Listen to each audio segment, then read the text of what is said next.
Good morning students, myself Sameer Chauhan. I welcome you in sunrise education academy Samdari.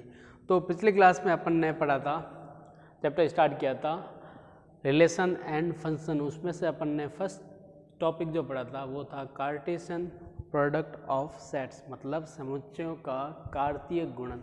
क्या होता था, ए cross B से अपन लिखते थे. वो क्या होता था, एक तरह से सेट होता था. किसका, कि सेट ए और सेट बी के जो भी एलिमेंट्स थे उनके ऑर्डर्ड पेयर का क्या था, एक सेट था. मतलब समुच्चय ए और समुच्चय बी के जो एलिमेंट या फिर अवयव थे उनके क्रमित युग्मकों का क्या था, एक समुच्चय था. ठीक है, तो वो होता था कार्तीय गुणन या फिर कार्टेशियन प्रोडक्ट ऑफ सेट. ठीक है, फिर अपन ने कुछ इंपॉर्टेंट पॉइंट निकाले थे तो आपने याद कर लिए होंगे. ठीक है, तो वहाँ पे जो अपन ने पढ़ा था उसमें से कुछ एक दो चीज़ें रह गई थी, तो वो इस वीडियो में मैं क्लियर कर दूंगा और फिर अपन नेक्स्ट टॉपिक स्टार्ट करेंगे जो कि है रिलेशन. ठीक है, रिलेशन एंड फंक्शन तो अपना चैप्टर ही है. अगला टॉपिक है अपने पास रिलेशन, जिसको हिंदी में बोलते हैं संबंध. ठीक है, तो जो अपना पिछले टॉपिक में छूट गया था वो एक बार वापस देख लेते हैं. देखो कि एक एग्जाम्पल के तौर पे आपको समझा देता हूँ कि अगर ए कोई मेरे पास सेट है, मान लो 1 2 3, और बी कोई एक सेट है ए बी सी. ठीक है, तो मुझे क्या निकालना है, कार्टेशियन प्रोडक्ट इसका ए क्रॉस बी अगर निकालना है. ठीक है, एक चीज़ याद रखना, ए क्रॉस बी और बी क्रॉस ए ये आपस में कभी भी सेम नहीं होंगे. ये चीज़ बतानी थी कि ए क्रॉस बी, अगर इसका मैं उल्टा कर दूँ बी क्रॉस ए, वो सेम नहीं होगा. ऐसे नहीं नॉर्मल मल्टीप्लाई की तरह सर 2 × 3 करो तब भी 6 आएगा और 3 × 2 करो तब भी 6 आएगा. वो वाली चीज़ नहीं चलेगी यहाँ पे. ठीक है, वो वाला कंसेप्ट यहाँ पे अप्लाई नहीं होगा. इसमें क्या मैंने बता रखा था, क्योंकि ए क्रॉस बी में जो फर्स्ट एलिमेंट जो होता था ऑर्डर्ड पेयर का, वो क्या होता था, सेट ए का होता था. जैसे देख लो, बता देता हूँ.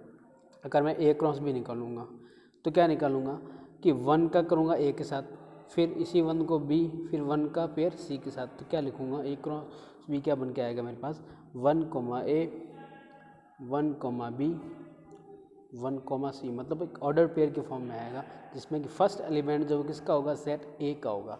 ठीक है, सिमिलरली अगर मैं 2 का करूँगा तो 2 ए 2 बी 2 सी, और इसमें करूँगा तो 3 ए 3 बी और 3 सी, ये बन के आएगा. ठीक है, अब मैं बता रहा हूँ बी क्रॉस ए. तो मैंने जब बताया था ए क्रॉस बी, तभी मैंने आपको बता दिया था कि ए क्रॉस बी में जो ये जो एलिमेंट लिखे जाते हैं वो ऑर्डर्ड पेयर या फिर क्रमित युग्म के रूप में लिखे जाते हैं. क्रमित युग्म क्यों बोला था, क्योंकि इसका पहला एलिमेंट जो था वो किसका होता है, सेट ए का होता है, और दूसरा एलिमेंट किसका होता है, सेट बी का. कब, जब मैं लिख रहा हूँ ए क्रॉस बी, तब पहला एलिमेंट सेट ए का होगा और दूसरा एलिमेंट सेट बी का होगा.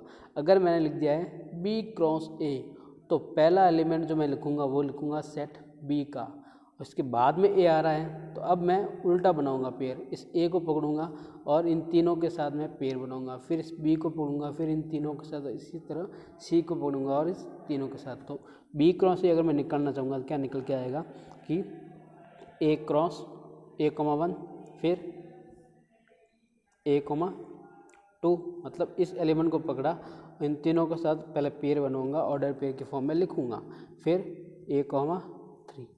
ठीक है, अब ये बी क्रॉस ए निकाल रहा हूँ, मैं उल्टा कर रहा हूँ. ठीक है, ऐसे नहीं कि आप हॉस्पिटल में होना. ठीक है, अब ए का बन गया, फिर बी को पकड़ूंगा, फिर क्या हो जाएगा बी 1 बी 2 और बी 3, फिर सी को और इन तीनों के साथ पेयर बनूंगा, सी 1 सी 2 और सी 3.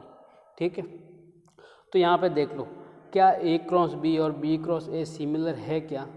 ये मैंने इसलिए आपको बताया था कि ए क्रॉस बी और बी क्रॉस ए कभी भी सेम नहीं होते. इसका मतलब ऐसे नहीं कि 2 × 3 भी 6 होता है, 3 × 2 भी 6 होता है, इस तरह से नहीं लिख सकते. वो नंबर थे, यहाँ पे क्या है, सेट के एलिमेंट है जो कि डिफरेंट चीज़ है. ठीक है, तो यहाँ पे देख लो, यहाँ पे क्या लिखा है, 1 ए है, यहाँ पे क्या है, ए 1 है.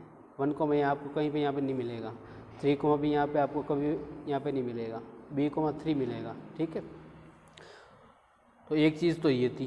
दूसरी चीज़ आपको ये बतानी थी कि वो भी एग्जाम्पल के तौर पे समझो तो ज़्यादा अच्छे समझ आएगा। जैसे मान लो मेरे पास सेट एक है ए 1 2 3 और सेट बी है मेरे पास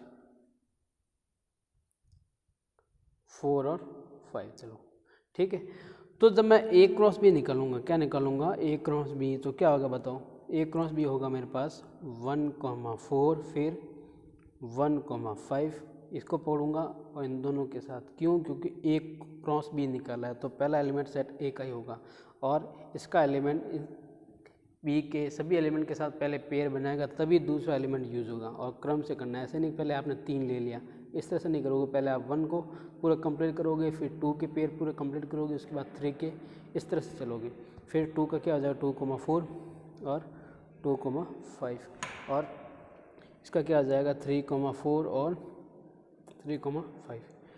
तो एक चीज़ मुझे ये बतानी थी कि जब मैं ए क्रॉस बी करता हूँ तो उसमें टोटल नंबर ऑफ ये जो एलिमेंट, ये जो ऑर्डर पे जो एलिमेंट ये क्या 1 2 3 4 5 6, तो टोटल नंबर ऑफ एलिमेंट्स जो हैं ऑर्डर पेयर जो हैं ए क्रॉस बी के, उसका एक फॉर्मूला होता है। तो क्या फॉर्मूला है वो ध्यान रखना, क्या होता है ध्यान रखना कि टोटल नंबर ऑफ एलिमेंट्स। अब ये जो है ना, ये एक एलिमेंट की तरह ट्रीट करेगा, ये एक एलिमेंट की तरह ट्रीट करेगा। ऑर्डर पेयर तो है लेकिन अब ये एक सेट बन चुका है, एक समुच्चय बन चुका है, तो ये एक अवयव की तरह व्यवहार करेगा, ठीक है। ये भी एक एलिमेंट है, ये भी क्या हो जाएगा एक एलिमेंट, ये भी एलिमेंट और ये भी एक element.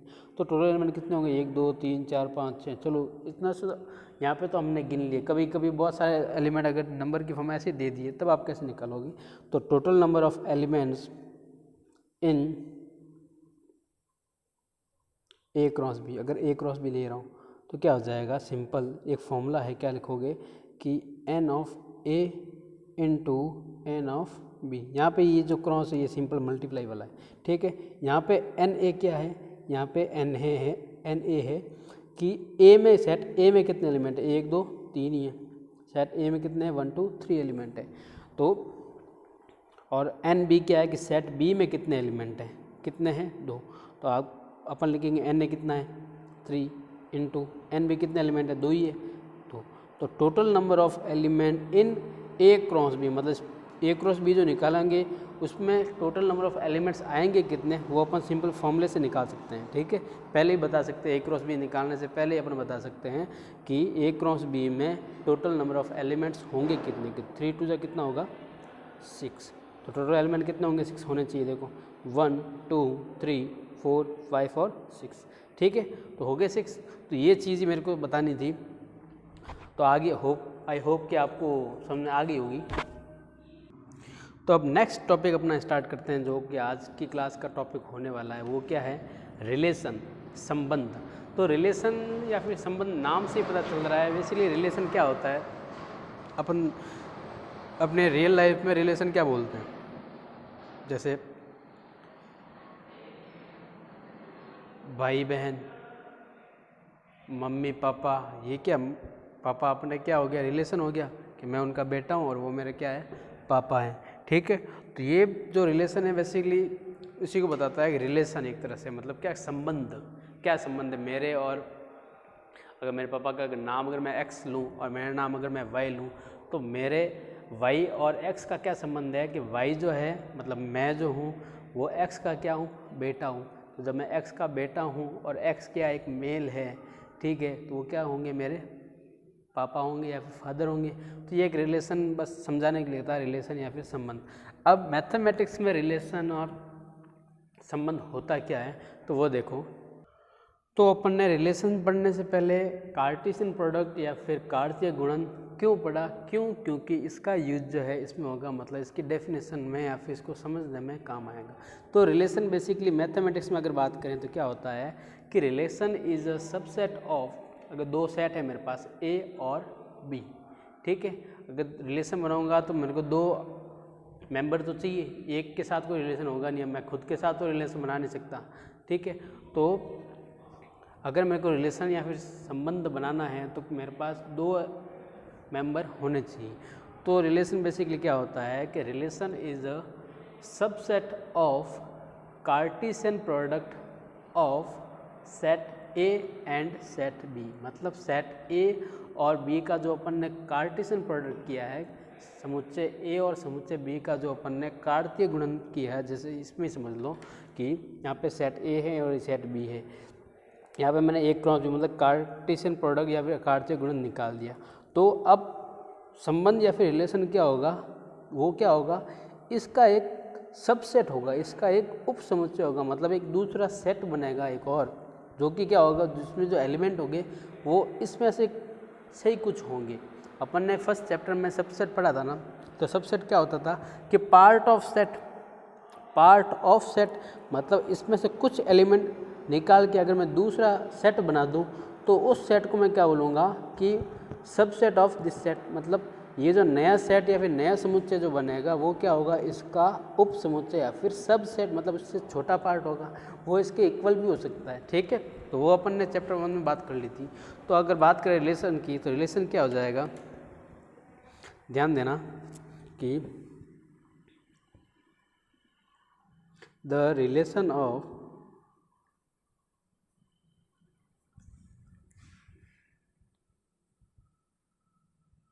set A and set B is the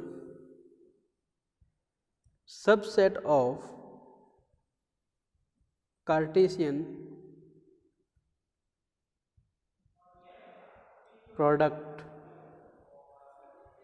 of set A and set B. मतलब क्या हो गया कि रिलेशन जो है किसी ए और बी का जो रिलेशन है वो क्या होगा कि ए और बी के कार्टेशियन प्रोडक्ट का क्या होगा, सबसेट होगा। ठीक है, अभी बताऊंगा कैसे। तो हिंदी में अगर बात करें तो क्या लिखेंगे कि समुच्चय ए का समुच्चय बी में संबंध क्या होता है कि समुच्चय ए व बी के कार्तीय गुणन का उपसमुच्चय होता है। ठीक है, और इसको अपन डिनोट किससे करते हैं, इसको डिनोट जो करते हैं अपन करते हैं कैपिटल आर से। ठीक है, कैपिटल आर से। तो अगर मैं कैपिटल आर से डिनोट करता हूँ तो आर क्या होगा, R is a subset of A cross B. मतलब ये जो सिंबल था किसका था, सबसेट का था। तो रिलेशन जो होगा वो क्या होगा, ए क्रॉस बी के का उप समुच्चय या फिर सबसेट होगा। मतलब संबंध जो है वो ए और बी के कार्तीय गुणन का क्या होता है, उप समुच्चय होता है। और इसके लिखने का तरीका क्या होगा, लिखने का तरीका वही जैसे अपन कार्तीय गुणन में अपन कैसे लिखे थे ऑर्डर्ड पेयर, उसी तरह से अपन लिखेंगे। ठीक है, तो उसमें तो सारे एलिमेंट अपन ने यूज़ किए थे, इसमें सारे एलिमेंट यूज़ होना कंपलसरी नहीं है। क्यों, क्योंकि ये सबसेट है किसका, कार्टेशियन प्रोडक्ट का। कार्टेशियन प्रोडक्ट में तो सारे एलिमेंट यूज़ होंगे और उसी का ये सबसेट है, तो ज़रूरी नहीं है कि मैं सारे एलिमेंट में यूज़ करूं। ठीक है, ओके, ध्यान रखो। तो देखो एक एग्जांपल से अपन समझते हैं। जैसे फॉर एग्जांपल मेरे पास एक कोई सेट दे रखा है ए 1 2 3 और सेट बी दे रखा है मान लो ए बी सी। ठीक है, तो इसको अपन जो एक डायग्राम से समझते हैं ताकि अच्छे समझ में आएगा। तो उससे पहले अपन क्या करते हैं, इसका अपन क्या निकाल लेते हैं, रिलेशन निकालना है अपन को। ठीक है, तो उससे पहले क्या बोल रहा था मैंने कि रिलेशन क्या होता है, ए क्रॉस बी का सबसेट, मतलब ए क्रॉस बी का क्या होता है, उप समुच्चय। तो ए क्रॉस बी अगर मेरे पास निकाल दो तो आ जाएगा मज़ा। तो क्या आ जाएगा 1 A 1 B 1 C। A cross B तो आपको निकालना आता है ना। फिर 2 A 2 B 2 C, फिर 3 A 3 B 3 C। ठीक है, अब चलो ए क्रॉस बी तो अपन ने निकाल लिया। अब रिलेशन या फिर ए क्रॉस बी को अपन डायग्राम से समझते हैं, ध्यान देना। ए क्रॉस बी का अगर मैं डायग्राम बनाऊँ, इसको डायग्राम को बोलते हैं एरो डायग्राम, या फिर हिंदी में बोलते हैं तीर आरेख। क्या बोलते हैं? तीर आरेख। देखो कैसे, क्यों बोलते हैं इसको तीर आरेख? जैसे मान लो मेरे पास एक सेट है ए, एक सेट है बी, ए क्रॉस बी का डायग्राम बना रहा हूँ, ठीक है। तो 1 2 3 ए बी सी। अब ए क्रॉस बी में क्या हो रहा था, देखो ए क्रॉस बी में ये जो है इसके साथ इसके साथ इसके साथ पेयर बना दिया, इसके साथ और इसके साथ बना दिया, और इसने भी वापस इसके साथ और इसके साथ बना दिया। अब रिलेशन जब मैं बनाऊंगा तो उसमें कंपलसरी नहीं है कि जो ए के एलिमेंट जो हैं वो बी के एलिमेंट के साथ रिलेशन बनाए, मतलब रिलेशन हो ये जरूरी नहीं है, ठीक है। जो रिलेशन बना रहे हैं बस उन्हीं को अपन लिखेंगे। रिलेशन में क्या होगा, जो यूज हो रहा है बस उन्हीं को लिखेंगे, जो यूज नहीं हो रहा है उनको छोड़ देंगे, ठीक है। तो अगर मैं रिलेशन की बात करूं, ध्यान दो, तो ये वाला जो डायग्राम है ये किसका है, ए क्रॉस बी का है। अब ये जो डायग्राम बनाऊंगा, ये डायग्राम मैं बनाऊंगा किसका, रिलेशन के लिए। तो अगर मैं रिलेशन को दिखाने के लिए, चलो इसको देता हूँ इस तरह से आर का मतलब क्या है कि ये संबंध बता रहा है, रिलेशन बता रहा है, ठीक है। अब यहाँ पे लिख दिया वही वाला एलिमेंट 1 2 3, यहाँ पे ए बी सी। अब यहाँ पे कंपलसरी नहीं है कि सारे एलिमेंट के साथ बनाए। मान लो इसने 1 ने ए के साथ बना दिया, बी के साथ ना बनाया, सी के साथ बना दिया, फिर 2 ने सिर्फ बी के साथ बना दिया, और 3 ने चलो ए के साथ भी बना दिया। तो यहाँ पे क्या था कि यहाँ पे 1 जो है ए बी और सी तीनों के साथ बनाएगा, 2 भी ए बी सी और तीनों के साथ बनाएगा, 3 भी ए बी सी और तीनों के साथ बनाएगा। तो यहाँ पे क्या है, कंपलसरी नहीं। यहाँ पे 1 ए के साथ बना सकता है, बी के साथ बना सकता है, सी के साथ बना दिया, चलो कोई बात है। इसका अगर मन नहीं है तो नहीं बना सकता, मतलब ज़रूरी नहीं है कि यहाँ पे जो बच्चे हैं उनके माँ बाप यहाँ पे हो। अगर मैं माँ बाप से कंपेयर करूँ, ठीक है, तो ज़रूरी नहीं है कि हर एक एलिमेंट का रिलेशन यहाँ पे हो, ठीक है। तो इसमें कंपलसरी है, इसमें क्या था, कंपलसरी था। क्यों? क्योंकि अपन को क्रॉस मल्टीप्लाई करना था, एक तरह से मल्टीप्लाई था, ठीक है, लेकिन नॉर्मल नंबर की तरह नहीं था, लेकिन मल्टीप्लाई था, ठीक है। यहाँ पे क्या है कि ज़रूरी नहीं है कि यहाँ पे किसी का रिलेशन हो, ठीक है। तो अगर मैं इसके रिलेशन को अगर मैं ऑर्डर पेयर के रूप में लिखना चाहूँ तो क्या लिखूँगा, ध्यान देना। एक तरह से सेट बन के आएगा, ठीक है। सेट किसका, इनका। तो देखो 1 ने किसके साथ बनाया, ए के साथ, तो 1 कॉमा ए। फिर 1 ने किसके साथ बनाया, सी के साथ, 1 कॉमा सी, ठीक है। फिर 2 ने किसके साथ बनाया, 2 ने सिर्फ बनाया है बी के साथ। 3 ने किसके साथ बनाया है, 3 ने सिर्फ बनाया है सी के साथ। तो ध्यान दो, ये जो मेरा आर जो है, सेट जो बोल रहा हूँ, रिलेशन जो बोल रहा हूँ, ये क्या है, बेसिकली ए क्रॉस बी का सबसेट है या नहीं है। देखो 1 क्रॉस ए यहाँ है, यहाँ पर भी है, 1 सी यहाँ पर है, यहाँ पर भी है, 2 बी यहाँ पर है, यहाँ पर भी है, 3 और सी यहाँ पर है, यहाँ पर भी है। मतलब क्या किया मैंने, ए क्रॉस बी के जो एलिमेंट थे उसका कुछ पार्ट लेके दूसरा सेट बना दिया, जिसको मैंने नाम दे दिया आर। तो डेफिनेशन भी क्या थी, डेफिनेशन क्या थी, ध्यान दो कि the relation of set A and set B is the subset of Cartesian product of set A and B. मतलब क्या था कि सेट ए और बी का जो रिलेशन जो था वो क्या था कि सेट ए और बी का अगर मैं कार्टेशियन प्रोडक्ट लूँ उसका क्या होता है, सबसेट होता है, ठीक है। मतलब समुच्चय ए का समुच्चय बी में संबंध क्या होता है, क्या चीज़ होती है कि समुच्चय ए व समुच्चय बी के कार्तीय गुणन का उप समुच्चय होता है, ठीक है। जो कि मैंने यहाँ पे एग्जाम्पल देख के बता दिया। ये मेरे पास समुच्चय ए था, ये समुच्चय बी था, सेट ए सेट बी था। इसका मैंने पहले निकाल दिया, ए क्रॉस बी निकाल दिया, ठीक है। तो ए क्रॉस बी मेरे पास ये था। अब इसका रिलेशन में मैंने क्या बोला कि सारे एलिमेंट का यूज़ होना या फिर सारे एलिमेंट का रिलेशन बनाना कंपलसरी नहीं है, ठीक है। सारे एलिमेंट का रिलेशन बनाना कोई कंपलसरी नहीं है। तो ध्यान दो, अब जब मैंने इसमें रिलेशन बनाया तो, और लिखना कैसा है, इस तरह से लिखना जैसे ए से बी में संबंध बना रहे हो, ए का संबंध बी से बना रहे हो, तो वही पहला एलिमेंट आप क्या लिखोगे, जैसे क्रॉस ऑर्डर पे भी लिखते थे, क्या लिखते थे, पहला एलिमेंट क्या होगा, सेट ए का होगा, दूसरा एलिमेंट सेट बी का होगा। अगर ए से बी में संबंध बता रहे हो, ए आर बी का मतलब क्या है कि ए से चल रहे हैं बी में। अगर यहाँ पे होता बी आर ए तो उल्टा, तब क्या करते, ए कॉमा 1 फिर A,3 इस तरह से लिखते हैं, ठीक है। तो अगर इस चीज़ को मैं अगर मैथमेटिकली लिखना चाहूँ तो क्या होगा, वही मैं जो अपना कार्तीय गुणन या फिर कार्टेशियन प्रोडक्ट में जो किया था वो वाला रिप्रेजेंटेशन हो जाएगा सेट बिल्डर फॉर्म में। तो क्या लिखूंगा, आर क्या होता है, आर क्या होगा, आर क्या होगा, एक तरह से सेट आएगा। सेट किसका होगा, ऑर्डर्ड पेयर का, ठीक है। तो मैं लिख रहा हूँ चलो A,B, ठीक है, A,B।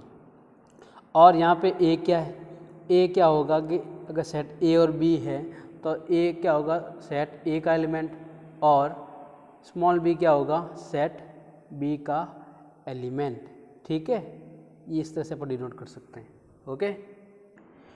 अब आप बोलोगे कि सर रिलेशन का जो है अपन ये जो बनाएंगे ये वाला किस तरह से बनाएंगे, मतलब क्वेश्चन किस तरह से आएगा। सर आपने तो ए और बी का बस समझाने के लिए सर A क्रॉस B का सबसेट होता है, इस तरह समझाने के लिए आपने ये कर लिया, मतलब डायग्रामेटिकली बता लिया। तो क्वेश्चन कैसे आएगा वो आपको ध्यान देना। जब रिलेशन जो है ना, तो A और B में क्या रिलेशन होगा, उसका रिलेशन आपको इक्वेशन की फॉर्म में क्वेश्चन में दे रखा होगा। कोई एक सेट दे देगा और दूसरे का आपको कुछ रिलेशन इक्वेशन की फॉर्म में दे देगा, क्या रिलेशन बन रहा है। जैसे ए का रिलेशन है आर से, अब रिलेशन क्या है वो उसको दे देगा, आपको क्या रिलेशन बनाना है वो आपको दे देगा, ताकि आपके सेट बी के एलिमेंट आ जाए और आप क्या कर सको, ऑर्डर पेयर की फॉर्म में लिख सको। तो एक एग्जाम्पल देखो, तो ध्यान दो, यहाँ पे एक क्वेश्चन लिखा मैंने कि इफ़ आर क्या रिलेशन बना रहा है, कैसे, ए से बी में, बी से ए नहीं दिया मैंने, ए से बी में दिया है। और रिलेशन की मैंने क्या बोली थी, इक्वेशन दे रखी होगी आपको। क्वेश्चन जब आएगा तो आपके रिलेशन जो पूछेगा उसकी आपको इक्वेशन दे रखी होगी। तो रिलेशन की इक्वेशन क्या दे रखी है, R equals to 3x minus y equals to 0, where जहाँ x क्या है ए का एलिमेंट होगा और y क्या है b का एलिमेंट, ठीक है। x जो है वो a का एलिमेंट होगा और y क्या है b का एलिमेंट, ठीक है। और क्या बोल रहा है, x और y क्या है, दोनों नेचुरल नंबर है, क्या है, नेचुरल नंबर। तो अब ध्यान दो, मेरे पास रिलेशन दे रखा है 3x माइनस वाई। अगर मैं x की वैल्यू पुट करूँगा तो मुझे y मिल सकता है क्या, कैसे मिलेगा। अगर मैं y को उस तरह रखूँगा, उस तरफ ले जाऊँगा तो क्या हो जाएगा, 3x इक्वस टू वाई, क्या हो जाएगा, 3x इक्वस टू वाई। तो करते हैं सॉल्यूशन।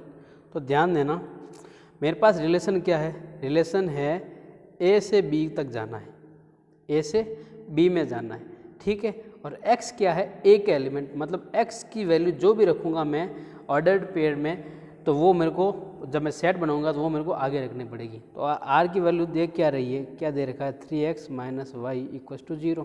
तो अगर यहाँ से मैं सॉल्व करके निकाल तो y इक्वस टू 3y लिख सकता हूँ क्या, y इक्वस टू 3y क्या है, y इक्वस टू 3x लिख सकता हूँ क्या, y इक्वस टू 3x लिख सकता हूँ ना। इसको मैं उधर भेजूंगा तो क्या हो जाएगा, 3x इक्वस टू वाई या फिर y इक्वस टू 3x लिखो, एक ही बात है। फिर x को इसने क्या बोला है, x क्या है, कहाँ से स्टार्ट हो रहा है, x की वैल्यू रखूँगा तभी मुझे सेट बनेगा ना। तो x कहाँ से स्टार्ट हो रहा है, नेचुरल नंबर से। तो मैं x की वैल्यू 1 रखूँगा तो कितना मिलेगा, y इक्वस टू 3, x की वैल्यू 2 रखूँगा कितना मिलेगा 6, x की वैल्यू 3 रखूँगा कितना मिलेगा, y की वैल्यू कितनी मिलेगी 9 मिलेगी। और x है क्या, x बोला है कि इसने a का एलिमेंट है, और y क्या है, y जो निकल गया वो क्या बोला है इसने कि b का एलिमेंट है। तो ध्यान दो, अब ध्यान देना, ये तो मैं डायग्राम से बता रहा हूँ आपको, वो सेट बना के भी बताऊँगा। तो x क्या है, नेचुरल नंबर, नेचुरल नंबर कहाँ से स्टार्ट से 1 2 3 4 5 डॉट डॉट आगे चलता रहेगा। और y भी क्या है, natural number 1 2 3 4 5 6 dot dot dot आगे तक चलता रहेगा, ठीक है। ध्यान देना, अब रिलेशन क्या बोल रहा है कि 1, अगर मैं 1 रख रहा हूँ, क्या रख रहा हूँ 1, इसी रिलेशन इस तरह से बनाया ना, x की वैल्यू क्या रखूँगा 1 रखूँगा, तो 1 का रिलेशन b में क्या दिखेगा, तो 1 रखूँगा तो क्या मिलेगा, 1 ने बनाया है 3 के साथ, इक्वेशन के अकॉर्डिंग ये रिलेशन बता रहा है, ठीक है। a का रिलेशन है b में, किस तरह से रिलेशन है, ये इक्वेशन। अब x 1 रखा, मतलब 1 का रिलेशन b में किसके साथ है, तो 1 का रिलेशन b में है y क्या था, b का एलिमेंट, तो 1 का रिलेशन b में है 3 के साथ। 2 का अगर मैं पूछूँ तो 2 का रिलेशन किसके साथ है, 6 के साथ। अगर 3 का पूछता वो किसके साथ होता, 9 के साथ, ठीक है। तो ये हो गया डायग्राम से समझने के लिए। और अगर मैं इसका सेट या फिर समुच्चय के रूप में लिखना चाहूँगा तो क्या लिखूँगा, r इक्वल टू क्या निकल के आएगा 1, 3। फिर क्यों 1 क्यों लिखा मैंने, क्योंकि 1 जो है क्या है, सेट ए का एलिमेंट, सेट ए का एलिमेंट। क्यों? क्योंकि इसमें बी में 1 यूज नहीं हो रहा। क्यों? रिलेशन के अकॉर्डिंग यहाँ पे रिलेशन जो दे रखे, इक्वेशन जो दे रखी है उसमें 1 नहीं आ रहा, वाई की वैल्यू 1 आ नहीं रही है। ठीक है, अब दूसरा क्या लिखूँगा? दूसरा क्या है 2,6, तीसरा क्या है 3,6। तो एक चीज़ और यहाँ पे बतानी इम्पोर्टेंट है, वैसे आगे तक चलता रहेगा। ठीक है, आगे तक चलता रहेगा। तो एक चीज़ ये है कि सेट ए जो है ना, सेट ए के एलिमेंट जो है उनको बोलते हैं प्री इमेज। क्या बोलते हैं? पूर्व प्रतिबिंब या फिर प्री इमेज। ठीक है, और जैसे मान लो 1 और 1 का रिलेशन बनाया 3 के साथ, तो इस 3 को बोलूँगा मैं 1 की इमेज। क्या बोलूँगा? 1 की इमेज। ठीक है, इमेज ऑफ 1 कितनी होगी? 3। अगर आपको पूछ दे कि ए से बी में रिलेशन बन रहा है, ठीक है, इस तरह से आपको दे भी दिया है, ठीक है, तो इस 1 को मैं क्या बोलूँगा? इस 1 को बोलूँगा कि 3 की इमेज है, और 3 को क्या बोलूँगा? 1 की प्री इमेज। ठीक है, 1 को मैं बोलूँगा, क्या बोलूँगा? 1 की इमेज में बोलूँगा 3 है। 1 की इमेज कितनी है? 3। 1 अगर मैंने रखा तो इमेज क्या मिली मुझको? 3 मिली। और 3 की ये जो है वो होती है प्री इमेज। क्या होती है? Pre image. तो हिंदी में अगर बात करें तो 1 का ये जो 3 होता है, ये क्या होता है? प्रतिबिंब होता है। क्या होता है? प्रतिबिंब। इमेज को हिंदी में प्रतिबिंब बोलते हैं। और इस 1 को क्या बोलेंगे? 3 का पूर्व प्रतिबिंब। क्या बोलेंगे? पूर्व प्रतिबिंब। तो यहाँ पे क्या आ जाएगा? इसको बोलते हैं इमेज, इसको बोलते हैं प्री इमेज। ठीक है, इसको बोलते हैं पूर्व प्रतिबिंब। और दूसरे वाले एलिमेंट को बोलते हैं, सेट बी के एलिमेंट को क्या बोलते हैं? प्रतिबिंब। सारे एलिमेंट को नहीं, जो रिलेशन बना रहा है उन्हीं को। ठीक है, ओके। एक चीज़ और नाम है कि सेट ए के सारे एलिमेंट जो है ना, सेट ए के जितने भी एलिमेंट होंगे उसको बोलते हैं इंग्लिश में डोमेन। क्या बोलते हैं? डोमेन। किसकी? ए आर बी रिलेशन की डोमेन क्या बोलते हैं? सेट ए के सारे element. All the element of set A is known as domain and all the element of set B is known as codomain. इसको बोलते हैं कोडोमेन। इसको हिंदी में बोलते हैं, सेट ए के सारे एलिमेंट को क्या बोलते हैं? प्रांत, और इसके सारे एलिमेंट को क्या बोलते हैं? सप्रांत। और जो एलिमेंट रिलेशन बना रहे हैं, सिर्फ जो बना रहे हैं, जैसे 3, 6, 9, बाकी तो छूट गए, तो 3, 6, 9 इनको अपन क्या बोलते हैं? इनको बोलते हैं परिसर। इंग्लिश में बोलते हैं रेंज। क्या बोलते हैं? रेंज। तो यहाँ से 2-3 बातें और इम्पोर्टेंट निकल के आई है, तो यहाँ पे लिख लेता हूँ कि इम्पोर्टेंट पॉइंट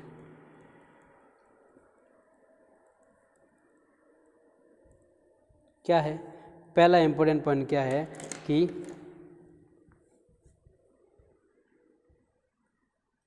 कि all the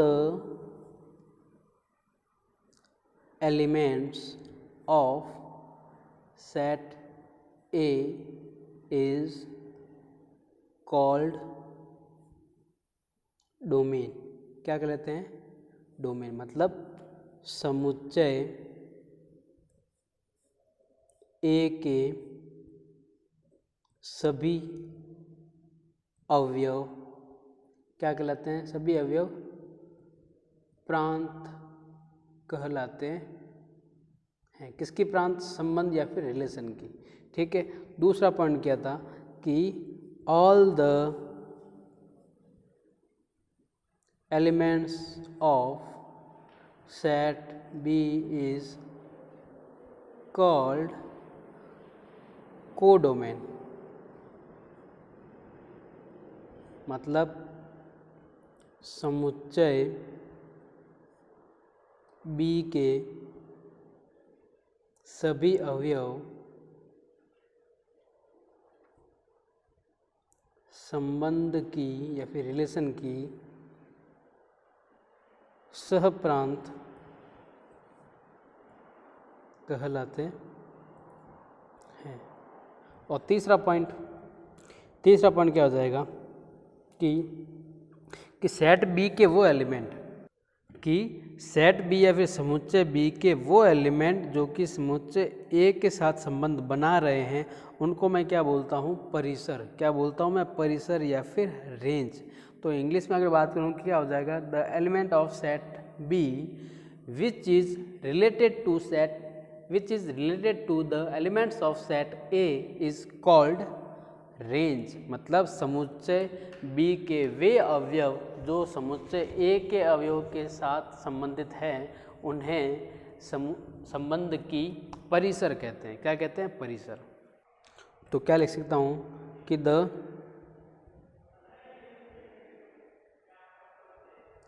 elements of set B which is related to elements of set A is called range। बताऊंगा डायग्राम में भी। मतलब समुच्चय बी के वे अवयव जो समुच्चय ए के अवयवों से संबंधित हैं उन्हें परिसर कहते हैं। उन्हें क्या कहते हैं, परिसर। ओके, चलो तो अपन समझते हैं एग्जाम्पल से। मान लो मेरे पास कोई सेट है ए, दूसरा सेट है बी, 1 2 3, यहाँ पे है ए बी सी। मान लो इसने रिलेशन बनाया इससे, इसका रिलेशन इसके साथ, इसका रिलेशन है इसके साथ, इसका रिलेशन भी है इसके साथ, और इसका रिलेशन है इसके साथ, और मान लो यहाँ पे डी भी है। ठीक है, तो सेट ए के जितने भी एलिमेंट है ना, सेट ए के जितने भी एलिमेंट है, अगर मैं रिलेशन की बात करूँ तो मैं रिलेशन क्या लिख सकता हूँ, क्या लिखूँगा कि 1 ए, फिर 1 बी, फिर 2 बी, फिर 3 सी। तो सेट ए के जो एलिमेंट है, सेट ए के एलिमेंट क्या क्या है, तो अगर मैं डोमेन की बात करूँ तो डोमेन क्या होती थी कि सेट ए के सारे एलिमेंट, मतलब समुच्चय ए के सभी अवयव। तो क्या क्या अवयव है, 1 2 3, ये क्या हो जाएगी, डोमेन। अब बात करूं को डोमेन की, तो को डोमेन क्या होती थी कि सेट बी के सभी एलिमेंट, मतलब समुच्चय बी के सभी अवयव क्या होती थी, को डोमेन या फिर सब प्रांत। समुच्चय बी में क्या है, ए बी और सी। अब बात करता हूँ रेंज। चलो हिंदी में भी लिख देता हूँ। हिंदी में इसको बोलते हैं प्रांत, इसको बोलते हैं सहप्रांत, और ये होती है परिसर। तो परिसर क्या होती थी कि the element of set B which is related to the elements of set A, मतलब सेट बी के वो एलिमेंट जो कि सेट ए के एलिमेंट से रिलेशन बना रहे हैं। मतलब समुच्चय बी के, क्या बोल रहा है, समुच्चय बी के वे अवयव जो समुच्चय ए के अवयव से संबंधित है। समुच्चय बी के वो वाले एलिमेंट देखो जो कि समुच्चय ए के एलिमेंट से जुड़े हुए हैं। क्या क्या जुड़ा हुआ है, ए जुड़ा हुआ है, बी भी जुड़ा हुआ है और सी भी जुड़ा हुआ है। डी जुड़ा हुआ है क्या, नहीं जुड़ा हुआ, तो यहाँ पर नहीं, को डोमेन में डी भी आएगा। को डोमेन में तो सारे लिखने हैं, जुड़े हुए हैं या नहीं जुड़े, सारे आ जाएंगे। को डोमेन में क्या बोला है, समुच्चय बी या फिर सेट बी के सारे एलिमेंट। अब रेंज में क्या बोला है कि रेंज में बोला है कि बी के वो एलिमेंट देखो जो कि सेट ए या फिर समुच्चय ए के एलिमेंट के साथ जुड़े हुए हैं। कौन कौन से जुड़े हुए हैं, एक तो ए भी बना रहा है, बी भी बना रहा है और सी भी बना रहा है। तो ये हो जाएगा अपना डोमेन, को डोमेन और रेंज। ओके, और जो डोमेन होती है ना, इसी को बोलते हैं अपन इमेज। क्या बोलते हैं, इमेज क्या, प्री इमेज। क्या बोलते हैं, प्री इमेज। किसकी, सेट बी की। ठीक है, इसको बोलते हैं अपन इमेज, रेंज को। कैसे? अगर आपको पूछ दे कि 1 की इमेज बताओ तो आप बताओगे 1 की इमेज ए और बी, ए और बी दोनों क्या है? 1 की इमेज है। अगर आपको बोल दे ए की प्री इमेज बताओ, ए की प्री इमेज सिर्फ यहाँ पे 1 ही है, बी की प्री इमेज 1 है। 2 की इमेज पूछे तो इसको बोलते हैं अपन इमेज। इसको अगर देखूंगा तो क्या दिखेगा मुझे? रिलेशन में बी दिखेगा, और इसको अगर मैं देखूंगा क्या दिखेगा मुझे? 2 दिखेगा। तो वापस उल्टा कर रहा हूँ, तो इसको मैं क्या बोलता हूँ? प्री इमेज, और इसको क्या बोलता हूँ? इमेज। 2 का पूछ रहा है तो 2 किसके साथ रिलेशन बना रहा है? बी के साथ, तो ये हो जाएगी इसकी इमेज। बी का पूछ रहा हूँ, बी किसके साथ रिलेशन बनाया हुआ है? इसको बोलूँगा मैं प्री इमेज, या फिर पूर्व प्रतिबिंब, इसको बोलूँगा मैं प्रतिबिंब। ओके, तो आज की क्लास अपन यही रखते हैं। नेक्स्ट अपन पढ़ेंगे, एग्जाम्पल करेंगे और। ओके, तो होमवर्क में आपको क्या करना है? होमवर्क में आपको कुछ नहीं करना है, सिंपल आप रिवीजन करोगे। रिवीजन और एग्जाम्पल अगर हो रहे हो आपसे तो एग्जाम्पल भी कर लेना। ठीक है, थैंक यू।